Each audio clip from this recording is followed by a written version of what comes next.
ഈശോയിൽ ഏറ്റവും സ്നേഹമുള്ള ലിജുവച്ച, മാതാപിതാക്കളെ, കുഞ്ഞുങ്ങളെ, എല്ലാവർക്കും സ്തുതിയായിരിക്കട്ടെ. ഈശോയുടെ നാമത്തിൽ സ്തുതിയായിരിക്കട്ടെ. എല്ലാവരും ഒന്നിച്ചൊന്ന് കൈയടിക്കാമോ?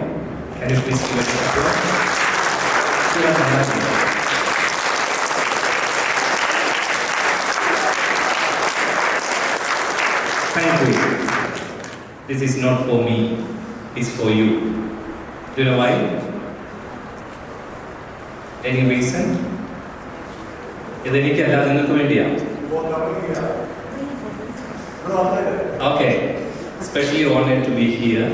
അതിനല്ല, ഇത്രയും അതൊരു കാരണമായിക്കോട്ടെ. പള്ളി, ഓക്കെ, ഇത്രയും മനോഹരമായിട്ടൊരു പള്ളി നിങ്ങൾ ഇവിടെ ഒരുക്കിയതിന് for making this beautiful holy place. Okay, so congratulations, and this is God who is guiding you and He is inspiring you in making. So there is something behind this building or this church. We will come to that later. Okay, so ഞാൻ ഇടുക്കിയിൽ നിന്നാണ് വരുന്നത്. എൻ്റെ പേര് റോണി, വീട്ടുപേര് കളപ്പുരയ്ക്കൽ. ഇടുക്കിയിലെ മ്ലാമല എന്ന് പറഞ്ഞൊരു ചെറിയ ഇടവകയിൽ നിന്നാണ് ഞാൻ ഉള്ളത്.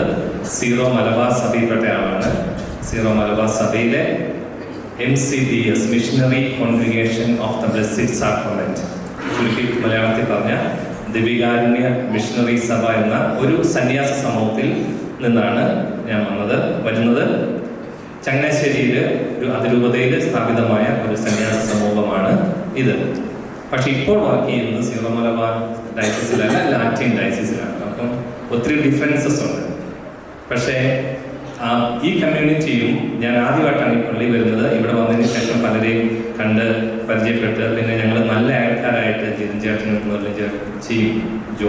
ജോൺ, നമ്മുടെ മിഷേലും, ഇനിയിപ്പോൾ അവരുടെ പേരൻസും ഉണ്ട്.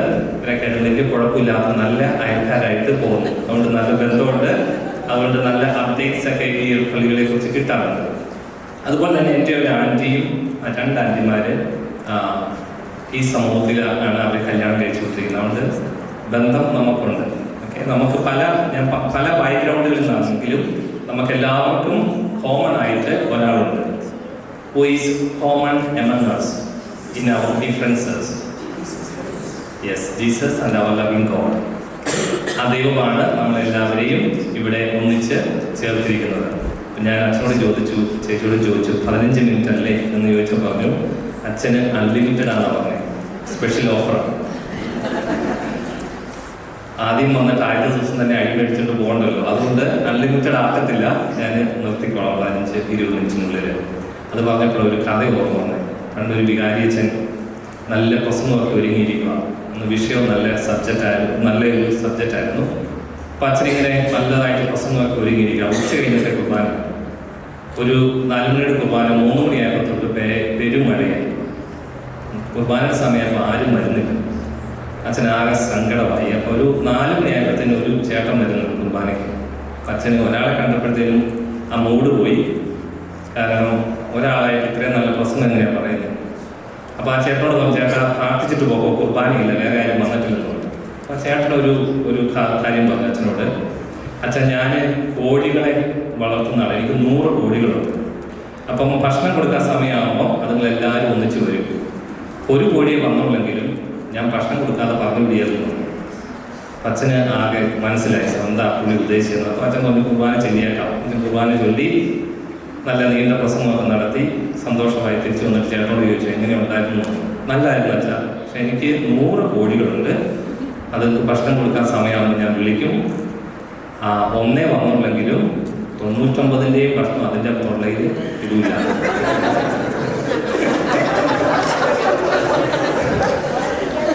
അതുകൊണ്ട് ചെറുതായിട്ട് പറയുന്നു. എല്ലാം ഞാൻ 1-2 പേര് ഒരുങ്ങിയിട്ടുണ്ട്. എവിടെ വെച്ച് നിർത്തുന്നു അവിടെ വെച്ച് നമ്മൾ നിൽക്കുന്നതായിരിക്കും. ഒന്ന് കണ്ണുകൾ അടയ്ക്കാം. Can you please close your eyes and keep your arms in your palms and ask yourself, do I believe in God in deepest of my heart? Do I remember His name every day when I get up and when I go to bed. എന്നെ വഴി നടത്തുന്ന എൻ്റെ സർവശക്തനായ ദൈവത്തിൽ ഞാൻ ആഴത്തിൽ എനിക്ക് വിശ്വാസമുണ്ടോ എന്ന് നമുക്ക് നമ്മളോട് തന്നെ ചോദിക്കാം.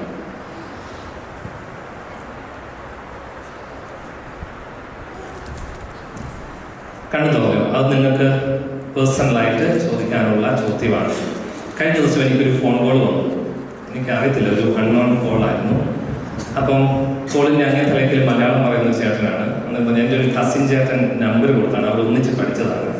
അപ്പം അച്ഛനെ കുറിച്ച് ചോദിക്കാൻ വേണ്ടി അങ്ങനെയുണ്ടെന്ന് അറിയാൻ വേണ്ടി വിളിച്ചാണ്. ബ്രൂസ്പണി തന്നെ ഉള്ളതാണ്. സംസാരിച്ചു. അപ്പം ഞാൻ എനിക്ക് സന്തോഷമായി. എനിക്കറിയാവുന്ന സ്ഥലത്തു നിന്നുള്ള ആളാണ്, എനിക്ക് ആളെ അറിയത്തില്ല. അപ്പം സംസാരിച്ച് പോയി കഴിഞ്ഞപ്പോഴത്തേനും ഞാൻ ചോദിച്ചു, ചേട്ടൻ ഏത് പള്ളിയിലാണ് പോകുന്നതെന്ന് ചോദിച്ചു. നമുക്ക് പല കമ്മ്യൂണിറ്റികളുണ്ടല്ലോ ഇവിടെ. അപ്പോൾ പറഞ്ഞു, ഞാൻ പോക്ക് അങ്ങനെ ഇല്ലെന്ന് പറഞ്ഞു. ഓക്കെ ഞാൻ എല്ലാവരും റെസ്പെക്ട് ചെയ്യുന്ന ആളാണ്. ഓക്കെ പള്ളി പോകുന്നില്ലല്ലേ, ഓക്കെ. കുറച്ച് കഴിഞ്ഞപ്പോഴത്തേനും പല ക്വസ്റ്റ്യൻസ് ആയിരുന്നു. അപ്പം പറഞ്ഞു, ക്രിയേഷനെ കുറിച്ച് അച്ഛൻ്റെ അഭിപ്രായം എന്താണെന്ന് ചോദിച്ചു. എനിക്ക് നല്ല അഭിപ്രായമാണ്, അതുകൊണ്ടാണ് നമ്മളൊക്കെ ഇവിടെ. നല്ല അഭിപ്രായം, creation, what is your experience. അതിപ്പോൾ നിങ്ങളുടെ പോപ്പ് അത് സമ്മതിക്കുന്നില്ലോ. അപ്പം ഞാൻ ചോദിച്ചു, നിങ്ങളുടെ അല്ല നമ്മുടെ അല്ലേ ചോദിച്ചു. നമ്മുടെ പോപ്പ് സമ്മതിക്കുന്നില്ലെന്ന്. അപ്പം ഞാൻ പറഞ്ഞു, പോപ്പ് സമ്മതിക്കുന്നില്ലെങ്കിൽ ഇപ്പോൾ എനിക്ക് പോപ്പിനെ കുറിച്ച് നിർബന്ധിച്ച് സമ്മതിക്കാൻ പറ്റൂല. അച്ഛനത് വിശ്വസിക്കുന്നുണ്ടെന്ന് ചോദിച്ചു. അല്ല, ഞാൻ വിശ്വസിക്കുന്നുണ്ട്, ഞാൻ പഠിച്ചത് അതാണ്, ഞാൻ അതാണ് ഫോളോ ചെയ്തത്, ഞാൻ ബൈബിളിൽ ആദ്യം വായിച്ചത് അതാണ്, അതുകൊണ്ട് ഞാൻ വിശ്വസിക്കുന്നുണ്ട്, എൻ്റെ പേരൻസും അതാണ് പഠിപ്പിച്ചെന്ന് പറഞ്ഞു. അപ്പം നിങ്ങളുടെ പോപ്പിനെ തള്ളി പറയുവാണോ എന്ന് ചോദിച്ചു. ഞാൻ പറഞ്ഞു, എന്ന് ഞാൻ പറഞ്ഞില്ലല്ലോ. ഇപ്പം ചേട്ടൻ എന്നെ ഇപ്പം എവിടുന്നോ വിളിച്ചു, അറിയത്തില്ലാത്ത ഒരാൾ എവിടുന്നോ ഫോൺ നമ്പർ വിളിച്ച് എന്നോട് പറഞ്ഞതാണ് ഞാൻ പോപ്പ് ഇങ്ങനെ പറഞ്ഞത്. അത് വിശ്വസിക്കാൻ ഞാൻ മണ്ടനല്ലെന്ന്. അത് ചേട്ടൻ്റെ അഭിപ്രായമാണ്. അതിൻ്റെ ബാക്ക്ഗ്രൗണ്ട് എന്താണെന്ന് ഞാൻ അറിയണം. ഞാൻ എങ്ങനെയാണ് അതിൻ്റെ സാഹചര്യം എന്താണെന്ന് നമ്മൾ അറിയാതെ എങ്ങനെയാണ് നമ്മൾ ജഡ്ജ് ചെയ്യുന്നത്. അപ്പം അങ്ങനെ പറഞ്ഞു വന്നപ്പോൾ ഞാൻ ചോദിച്ചു, പിള്ളേരൊക്കെ ഒരു യൂണിയൊക്കെ ആയി ഭക്ഷണം കഴിച്ചോന്ന് ചോദിച്ചു. ഇല്ല, ഞാൻ കഴിച്ചില്ല, പിള്ളേർ കഴിച്ചു. പിന്നെ പ്രായമൊക്കെ കഴിയുമ്പോഴത്തേനും അവരവരുടെ രീതിയാണല്ലോ. അങ്ങനെയൊക്കെ പല കമൻറ്റുകൾ പറഞ്ഞു. അങ്ങനെ കുറേ ചോദ്യങ്ങളായി. ബിഷപ്പിൻ്റെ കാര്യം, സിസ്റ്ററിൻ്റെ കാര്യം, ഇതൊക്കെ അങ്ങനെ പല ക്വസ്റ്റ്യൻസ് ആയപ്പം എനിക്ക് ഭയങ്കരമായിട്ട് ഇറിറ്റേറ്റ് ചെയ്തു. പക്ഷേ എനിക്ക് ദൈവം ഓരോ അതിനുള്ള മറുപടികൾ തന്നുകൊണ്ടിരുന്നു. അപ്പം ഞാൻ പറഞ്ഞത്, ഞാൻ ആദ്യം ചോദിച്ച ചോദ്യം, നമ്മൾ പള്ളിയിൽ വരുന്നതാണ്, നമ്മൾ എല്ലാ ആരാധനയിലും പങ്കെടുക്കുന്നവരാണ്. അപ്പോൾ നമ്മൾ എപ്പോഴും ചോദിച്ചുകൊണ്ടിരിക്കണം, എനിക്ക് ദൈവത്തിൽ എത്രമാത്രം ആഴമായ വിശ്വാസമുണ്ടെന്ന് നമ്മൾ ചോദിച്ചുകൊണ്ടിരിക്കണം. ഇത് വിട്ടുപോകാൻ എളുപ്പമാണ്. തുടക്കത്തിൽ ഞങ്ങൾ സംസാരിച്ചുകൊണ്ടിരുന്ന ഇതിനെക്കുറിച്ചാണ് പറഞ്ഞു വരുന്നത്. ഇപ്പം അവർ ഡച്ചെന്ന് പറഞ്ഞാലേ ചേട്ടൻ്റെ പേര് ആശിഷു ചേച്ചിയും. അപ്പോൾ അവിടെ പല കാര്യങ്ങളും പള്ളികൾ ബാറായിട്ട് മാറുന്നു. അപ്പോൾ ക്വസ്റ്റ്യൻ ചെയ്യുന്നു, ദൈവത്തിൻ്റെ അസ്തിത്വം ഒക്കെ ക്വസ്റ്റ്യൻ ചെയ്യുന്നു. അപ്പം ഇത് നമുക്ക് വിട്ടുപോകാൻ ഭയങ്കര എളുപ്പമാണ്. ആരോടൊന്നും പറയണ്ട, വിട്ടുപോകാൻ ഭയങ്കര എളുപ്പമാണ്. പക്ഷേ ഇത് നമ്മൾ ജീവിക്കണമെങ്കിൽ we need experience, we need our personal awareness that he leads our life. ഈ കഴിഞ്ഞ കുറേ ഞായറാഴ്ചകളായിട്ട് ഈ ലാറ്റിൻ ക്രമത്തിലെ കുർബാനയിൽ വായിക്കുന്ന ഗോസ്പൽ പാസേജ് ജോൺ ചാപ്റ്റർ 6 ആണ്. അതിനകത്താണ് നമ്മുടെ കുർബാനയെ കുറിച്ച് കൂടുതലായിട്ട് ഈശോ പറയുന്നത്. I am the bread came down from heaven. I am giving my body and blood for to nourish you. അങ്ങനെ ഈശോ ഇങ്ങനെ പഠിപ്പിച്ച് വരുവാണ്. ഈ 6-ാം സുവിശേഷം അതിന് ഇച്ചിരി ലെങ്തിയാണ്. 1 മുതൽ 70 വരെ വാക്യങ്ങളുണ്ട്. അവസാനത്തെ ഭാവം ആകുമ്പോഴത്തേനും അവൻ്റെ ഡിസൈപ്പിൾസിൽ കുറേ പേര് പറയും, ഇത് ശരിയാവില്ല, അത് നമുക്ക് പറ്റൂല, ഇത് ഭയങ്കര പാടാണ്. അവൻ എങ്ങനെയാണ് ഒരു മനുഷ്യനായിട്ടുള്ള ഒരുത്തൻ എങ്ങനെയാണ് അവൻ്റെ ശരീരം നമുക്ക് ഭക്ഷിക്കാൻ തരുന്നത്? അപ്പോൾ അവർ പറയാണ്, this is very hard to follow. Teachings of Jesus is very hard to follow. So we say why? So many left Jesus. ഒത്തിരി പേര് വിട്ടുപോയി. അപ്പോൾ അപ്പോസ്റ്റൽസിനോടും ഈശോ ചോദിക്കുവാണ്, do you want also go? കുറച്ച് പേര് അവിടെ പുറത്ത് നിന്നു. അവരോട് ചോദിച്ചു, നിങ്ങൾക്കും പോകണം. കാരണം ദൈവം ഒരിക്കലും നമ്പറിനെ കുറിച്ച് ബോധമില്ല. ദൈവത്തിന് എപ്പോഴും പദ്ധതിയുണ്ട്, അവൻ്റെ കരുതലുണ്ട്. അപ്പോൾ അവർ പറഞ്ഞു, ഞങ്ങൾ എവിടെ പോകും? Because you have the eternal life. We don't have to go anyway because you are the giver of eternal life. So അതാണ് ഈ നമ്മുടെ ആരാധനകളുടെയും നമ്മുടെ പ്രാർത്ഥനകളുടെയും ആകത്തുക. നമ്മൾ ഇവിടെ പരീക്ഷ ചെയ്യുന്ന ഒരു ലൈഫിനെ അല്ല നമ്മൾ കാണുക. We are not people of this earth. We are just visitors. So after our death, our life never ends here. We are pilgrim church and we are also traveling to heaven. So we believe there is heaven and there is God, and when we die we will reach to God. So ആ ഒരു വിശ്വാസത്തിലാണ് നമ്മുടെ ഓരോ ദിനത്തിലും നമ്മൾ ജീവിക്കുക. അതുകൊണ്ടാണ് നമ്മളെ എല്ലാവരെയും ഈ ദേവാലയത്തിൽ ഒന്നിച്ചു കൂട്ടിയിരിക്കുന്നത്. അപ്പൊ ഈശോ നമ്മളോട് ചോദിച്ചിട്ടുണ്ടാവാം, നിനക്കും പോകണം. പലരും പോയിട്ടുണ്ട്. നമ്മുടെ കൂടെ ജോലി ചെയ്യുന്നവര് ദൈവത്തെക്കുറിച്ച് പറയുമ്പോൾ അവർ ഇറിറ്റേറ്റഡ് ആകുന്നവരുണ്ട്. അവർക്ക് ദൈവത്തെക്കുറിച്ച് പറയുമ്പോൾ 100 കാര്യങ്ങൾ പറയാനുണ്ടാവും എഗൈൻസ്റ്റ്. പക്ഷെ നമ്മൾ ദൈവം ആ ചോദ്യം ചോദിച്ചപ്പോൾ we said yes, we like to follow you, that's why you are here. We are here because we said a big yes to God.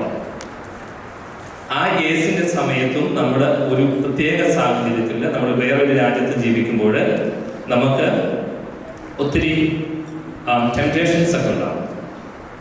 അതിൽ പിടിച്ചു നിൽക്കണമെങ്കിൽ ഒരു സമൂഹമായിട്ട്, ഒരു ഭവനമായിട്ട് ഒന്നിച്ച് ദൈവത്തെ ആരാധിച്ചു പോകാൻ നമുക്ക് പറ്റണം. അതിൻ്റെ ഒരു മനോഹരമായ ചിത്രമാണ് നമ്മളിവിടെ കാണുക. അനീഷ് കാവാൽ എന്ന് പറഞ്ഞൊരു ഫാസ്റ്റിനെ അറിയാമോ? ആർക്കെങ്കിലും അറിയാമോ? യൂട്യൂബിലേക്കുള്ളതാണ്. ആലപ്പുഴക്കാരാണ്. പുള്ളി ഒരു പച്ചയായ മനുഷ്യനെ എല്ലാം പച്ചയ്ക്ക് പറയുന്നതാണ്. നല്ല രസമാണ് കേൾക്കാൻ. ഞാൻ ഇടയ്ക്ക് ഇങ്ങനെ ഇതൊക്കെ കേൾക്കും, ഒരു നല്ല കാര്യങ്ങളൊക്കെ പറയാം. പുള്ളി കഴിഞ്ഞ ദിവസം പറഞ്ഞൊരു കഥയുണ്ട്. ഒരു പാസ്റ്റർ മരിച്ചിട്ട് സ്വർഗത്തിൽ ചെന്നു.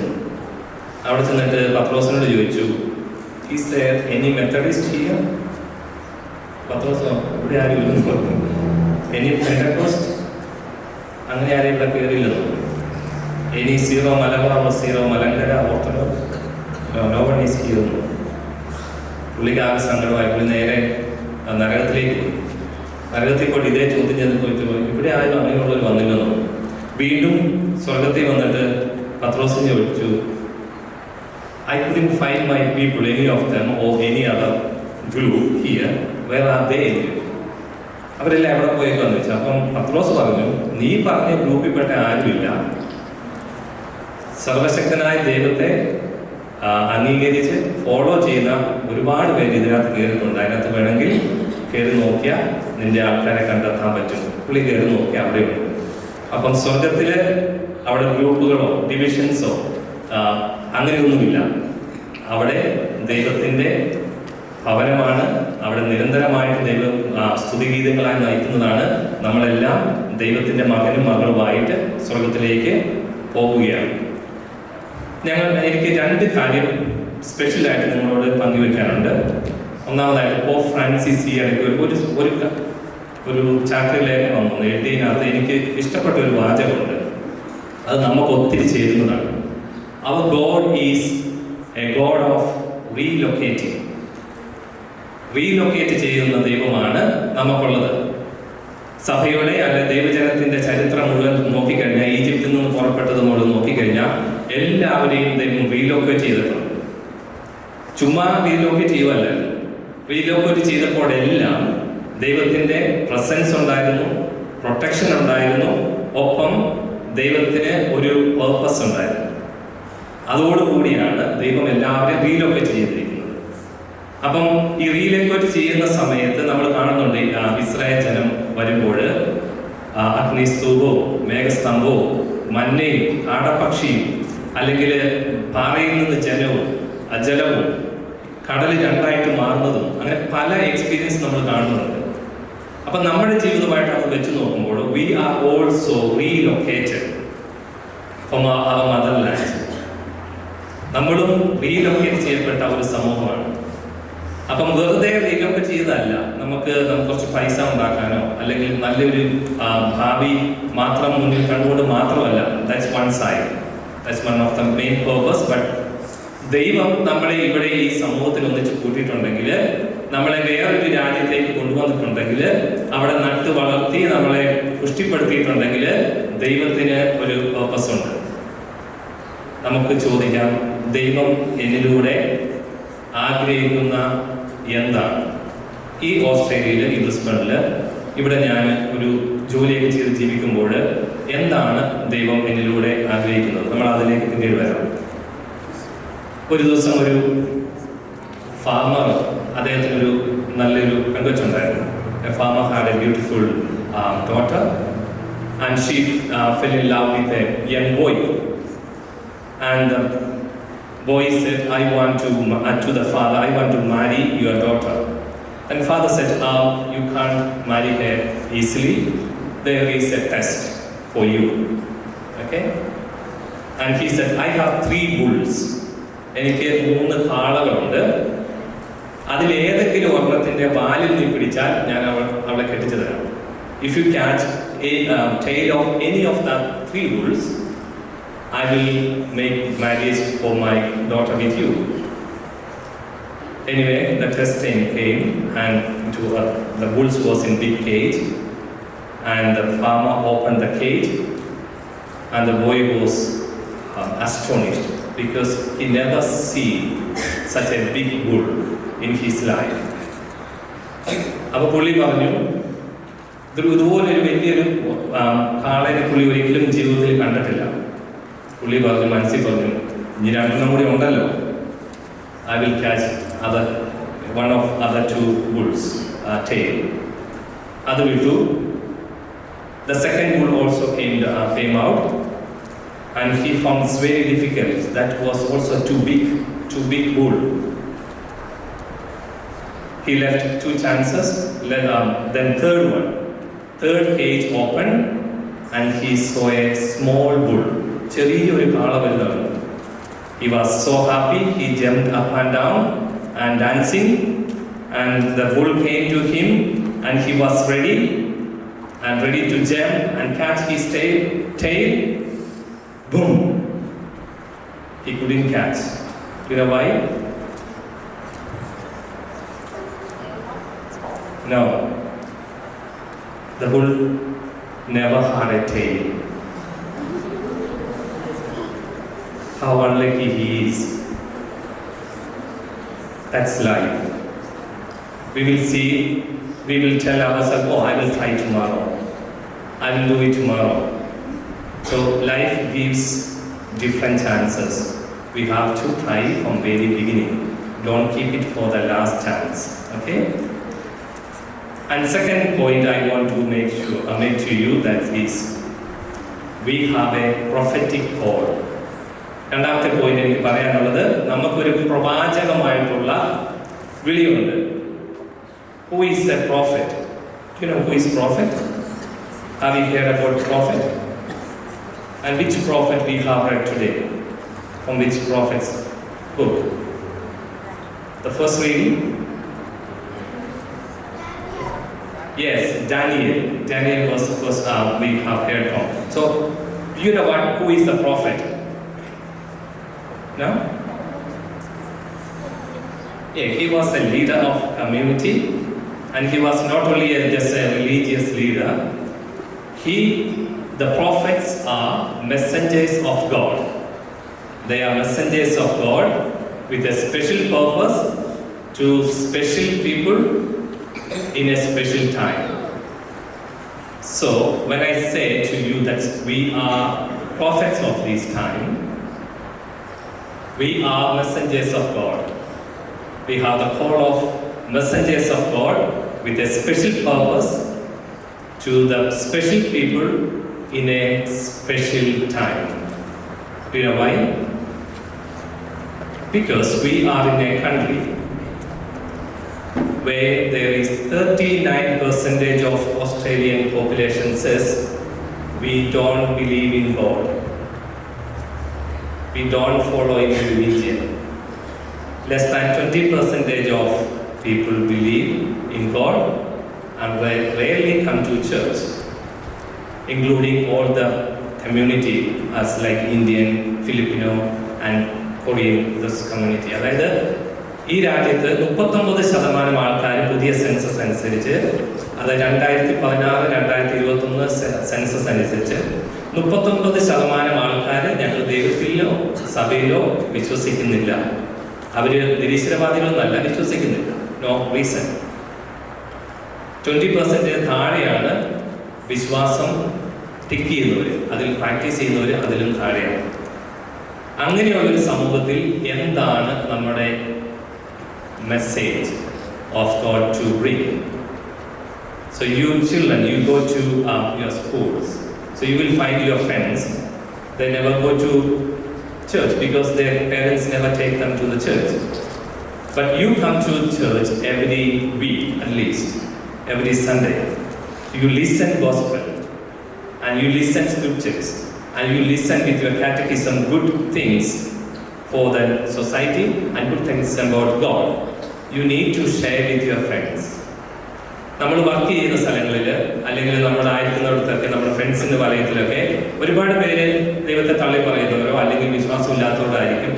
പക്ഷേ നമുക്ക് അവരുടെ ഇടയിൽ വിശ്വാസം നമ്മുടെ ജീവിതം കൊണ്ട് പ്രഖ്യാപിക്കണം. അതാണ് നമ്മുടെ ഗോള്. നമ്മൾ വിചാരിക്കരുത് നമ്മുടെ ഒരു നല്ല ശതമാനം ആൾക്കാർ നാട്ടിൽ നിന്ന് ഇവിടെ വന്നിരിക്കുന്നത്, ദൈവം കൊണ്ടുവന്നിരിക്കുന്നത് നമുക്ക് നമ്മുടെ മാത്രം ഒരു ലൈഫ് സെക്യൂരിറ്റിക്ക് വേണ്ടി മാത്രമല്ല. Believe in God's purpose of our life. നമുക്ക് വിചാരിക്കും നമ്മളെല്ലാം പറയുന്നത് എനിക്കൊരു മടിയാണ് വചനം പറയാൻ, എനിക്ക് പറ്റൂല, ദൈവത്തെക്കുറിച്ച് പറയാൻ. ഒന്നും വേണ്ട. Be a witness with your good life. First of all, with a good family life. That's the biggest witness you can give to this community. Western വേൾഡിലും അല്ലെങ്കിൽ ഫസ്റ്റ് വേൾഡ് കൺട്രികളിലും സാത്താൻ സഭയെ തകർത്തത് ആദ്യം ഭവനത്തെ അല്ലെങ്കിൽ ഫാമിലിയെ തകർത്തുകൊണ്ടാണ്. നമ്മുടെ രാജ്യത്തിലേക്ക് നോക്കുമ്പം ഇപ്പോൾ കൂടുതലും നമുക്കറിയാം സഭയിലെ ഫിക്ഷൻസും പ്രോബ്ലംസും വൈദികരിലൂടെ പലപ്പോഴും നമ്മൾ കാണാറുണ്ട് സഭയുടെ തകർച്ചയിലേക്ക് നയിക്കുന്നത്. ഇവിടെ ഫാമിലിയെയാണ് അവർ തകർത്തിരിക്കുന്നത്. അപ്പം നല്ല ഫാമിലി ജീവിതം നയിച്ചുകൊണ്ട്, അതായത് ഭാര്യയും ഭർത്താവും സ്നേഹത്തോടുകൂടി മക്കളെ നോക്കി അവർക്ക് നല്ല കാര്യങ്ങൾ പറഞ്ഞു കൊടുത്തുകൊണ്ട് അവരെ പള്ളിയിലേക്ക് കൊണ്ടുവന്നുകൊണ്ട് നിങ്ങൾ നല്ല ജീവിതം നയിക്കുമ്പോൾ നിങ്ങൾ പ്രസംഗിക്കണ്ട, നിങ്ങൾ പങ്കുവയ്ക്കണ്ട. നിങ്ങളുടെ നല്ല ജീവിതത്തിന്റെ എക്സ്പീരിയൻസ് അവർ കാണുമ്പോൾ they will feel there is something else in God. Recently I had two experience in my parish. ആദ്യം ഒരു യുവാവിനെ കൊണ്ടുവന്നു. ഒരു പേരൻസ്, അവർ പള്ളിയിൽ പോകുന്നവരല്ല, ഒരിക്കലും പോകുന്നവരല്ല. കണ്ടപ്പോഴേ എനിക്ക് പേടിയായി. പിശാചാന്നാണ് പറയുന്നത് പുള്ളിയിൽ. എന്നിട്ട് ഞാൻ പറഞ്ഞു, കുറച്ച് കഴിഞ്ഞപ്പോൾ എനിക്ക് മനസ്സിലായി പിശാചല്ല, ഡ്രഗ്സ് അടിച്ച് കിളിപോയ ആളാണ്. അപ്പോൾ പറയുന്നത് ഈ ഡ്രഗ്സ് അടിച്ച് പോയി കഴിയുമ്പോൾ അവർ പറയുന്നതാണ് പിശാചുണ്ടെന്ന് അവർ പറയുന്നതാണ്. എന്നിട്ട് കൊണ്ടുവന്നു, പ്രാർത്ഥിച്ചു, കൊന്തയൊക്കെ കൊടുത്തു, നിലത്ത് കിടന്നു കൊണ്ടു. അതൊക്കെ കുറേ ഷോ കാണിച്ചതാണ്. ഞാൻ പേരൻസിനോട് പറഞ്ഞു, he is mentally sick, take him to psychiatry doctor. And his father also told me, yes, I know that he is mentally sick. കഴിഞ്ഞ ദിവസം ഒരു കപ്പിള് വന്നു, അവർ മക്കളൊന്നുമില്ല, രണ്ടാമത് കല്യാണം കഴിച്ചതാണ്. ആ ചേട്ടത്തിയിലും പിശാചുണ്ടെന്നാണ് പറയുന്നത്. കുറച്ച് കഴിയുമ്പോൾ നമ്മളിങ്ങനെ പോകും, നമുക്ക് പിടിക്കാൻ we should something they believe, there should be someone to hold on. ജീവിതത്തിൽ മീനിങ് ഇല്ലാതെ വരുമ്പോൾ നമ്മൾ മറ്റു പലതിനെ ആശ്രയിക്കും. when we feel there is no meaning in life, we will try to experience something of world. അങ്ങനെ കുറച്ച് കഴിയുമ്പോൾ അവരുടെ ജീവിതം അവിടെ തീരുകയാണ്. ഫാമിലി ലൈഫ് തീരും, നല്ലൊരു പേഴ്സണാലിറ്റി തീരും, പിന്നെ ചെയ്യുന്നതൊക്കെ യാന്ത്രികമായിരിക്കും, പിന്നെ ചെയ്യുന്നതൊക്കെ ഡ്രഗ്സിന്റെ ബലത്തിലായിരിക്കും. അതുകൊണ്ട് സ്നേഹമുള്ളവരെ, നമുക്ക് ദൈവം പർപ്പസ് തന്നിട്ടുണ്ട്. യുവർ ഫാമിലി ലൈഫ് ഞങ്ങൾ ലിമിറ്റഡ് ആണ്. പ്രത്യേകിച്ച് ഓസ്ട്രേലിയയിൽ priest very limited priest life. ഞങ്ങൾക്ക് ഭവനം സന്ദർശിക്കണമെങ്കിൽ അല്ലെങ്കിൽ മറ്റ് യുവജനങ്ങളുടെ അടുത്ത് പോകണമെങ്കിൽ there are so many protocols, but you have more freedom. You can preach the good news with your life. So take it seriously and live your Christian life with strong faith in God every moment. അത്രയേ എനിക്ക് പറയാനുള്ളൂ. ഒരു കഥ കൊണ്ട് പറഞ്ഞിട്ട് ഞാൻ നിർത്തിക്കോളാം. പുള്ളിക്കാരൻ സ്റ്റാറാണ്. Cinema ആരെങ്കിലും നിർത്തുന്നു? മമ്മൂട്ടിയുടെ കൊച്ചമ്മ കണ്ടിട്ടുണ്ട് അല്ലേ? Thank you. ഞാനും കണ്ടിട്ടുണ്ട്. അതിനകത്ത് മമ്മൂട്ടി ഒരു ടീച്ചേഴ്സിന് ക്ലാസ് എടുക്കാൻ പോകും. അപ്പോൾ ടീച്ചേഴ്സൊക്കെ പുള്ളിക്കാരോട് അത്ര പോസിറ്റീവാണ്, പുള്ളിയെക്കുറിച്ച് അത്ര നല്ല പേരല്ല ഉള്ളത്, പക്ഷെ നല്ലൊരു മെന്ററാണ്, ട്യൂട്ടറാണ്. അപ്പം പുള്ളിക്കാരനോട് ചോദിക്കും, ഒരു ടീച്ചർ ഇന്ന് ഡിസ്റ്റർബ് ആകുമ്പോഴത്തേക്കും പുള്ളിക്കാരൻ ഒരു കഥ പറയുന്നു. കവിത ടീച്ചറിന്റെ രാജകുമാരൻ മാഷാണ് പേര് പുള്ളിയുടെ. അപ്പൊ കവിത ടീച്ചറിന്റെ നാട്ടില് ഒരു സന്യാസി വരികയാണ്. സന്യാസി എന്നാണ് ഒരു പ്രവാചകൻ വരുന്നു. എന്നിട്ട് ആൽമര ചോട്ടിലിരിക്കുകയാണ് പ്രവചിക്കാൻ വേണ്ടി. അപ്പം ടീച്ചറിന് ഒരു കൗതുകം, ഈ പുള്ളിനെ ഒന്ന് പരീക്ഷിച്ചാൽ. വരുന്ന വഴി ടീച്ചർ ഒരു പൂമ്പാറ്റേനെ കൈയുടെ ഉള്ളിലാണ്. എന്നിട്ട് പ്രവാചകനോട് ചോദിക്കും, എൻ്റെ കൈക്കുള്ളിലിരിക്കുന്ന പൂമ്പാറ്റയ്ക്ക് ജീവനുണ്ടോ ഇല്ലയോ? അപ്പൊ ജീവനുണ്ടെന്ന് പറഞ്ഞു കഴിഞ്ഞാൽ ടീച്ചർ എന്ത് ചെയ്യും? ഞെക്കി തീർക്കും. ജീവനില്ലെന്ന് പറഞ്ഞാലോ പറപ്പിച്ചു വിടും. അപ്പൊ പ്രവാചകൻ തോറ്റുപോകും. അപ്പൊ പ്രവാചകനോട് ചോദിക്കും, എൻ്റെ കയ്യിലിരിക്കുന്ന പൂമ്പാറ്റയ്ക്ക് ജീവനുണ്ടോ ഇല്ലയോ? അപ്പൊ പ്രവാചകൻ പറയും, അത് ടീച്ചറിന്റെ കൈ പോലെ, അതായത് ടീച്ചറിന്റെ ഉള്ളിലാണ് അതിന്റെ ജീവനും അതിന്റെ മരണവും. നമ്മുടെ കൈക്കുള്ളിലാണ് നമ്മുടെ ജീവിതം. നമ്മുടെ ജീവിതം വളരെ പ്രഷ്യസ് ആണ്. അതുകൊണ്ട് ആ ജീവിതം എങ്ങനെ പോകണമെന്ന് നമ്മളാണ് തീരുമാനിക്കുന്നത്. പലപ്പോഴും നമ്മുടെ വേൾഡിന്റെ ടെംപ്റ്റേഷൻ ഉണ്ടാകാം, നമ്മുടെ ഫ്രണ്ട്സിന്റെ ജീവിതശൈലികൾ നമുക്ക് ടെംപ്റ്റേഷൻ ഉണ്ടാകാം. എപ്പോഴും വിചാരിക്കുക, this is precious. It's a life given by God, especially our children and our young ones. They are the gift. They are the future of our nation, this country and our church. So keep it as precious and live our life with a fullness. Thank you so much. ഇത്രേ എനിക്ക് പറയാനുള്ളൂ. അരമണിക്കൂർ എടുത്ത് പോകുന്നത്, sorry കേട്ടോ. അന്നൊക്കെ കൊണ്ടുവന്ന് കൂടുതൽ പറഞ്ഞിട്ടില്ലേ. അപ്പം ലിജു അച്ഛനും ഒത്തിരി നന്ദി വിളിച്ചതിന്. നമുക്ക് ഇടയ്ക്ക് കാണാൻ എനിക്ക് ഇച്ചിരി തിരക്കുണ്ടാവില്ല, അതുകൊണ്ട് എപ്പോഴും വരാൻ പറ്റില്ല, സൺഡേസിലൊന്നും വരാൻ പറ്റില്ല. നമ്മൾക്ക് അപ്ഡേറ്റ് കിട്ടുന്നുണ്ട്, നമ്മുടെ ജിതിൻ ചേട്ടൻ്റെ അടുത്ത് നിന്നൊക്കെ അപ്ഡേറ്റ് കിട്ടാറുണ്ട്. എന്നെ ഇതിനെ ഇങ്ങോട്ട് ക്ഷണിച്ചതിന് ജിതിൻ ചേട്ടനും അച്ഛനും എല്ലാവർക്കും ഒത്തിരി നന്ദി. ദൈവത്തിൻ്റെ അനുഗ്രഹം നമ്മളെല്ലാവരും ഉണ്ടാകട്ടെ. നമുക്കെല്ലാവർക്കും വീണ്ടും കണ്ടുമുട്ടാം. Okay, thank you. ഈശോ മിശിഹായ്ക്ക് സ്തുതിയായിരിക്കട്ടെ.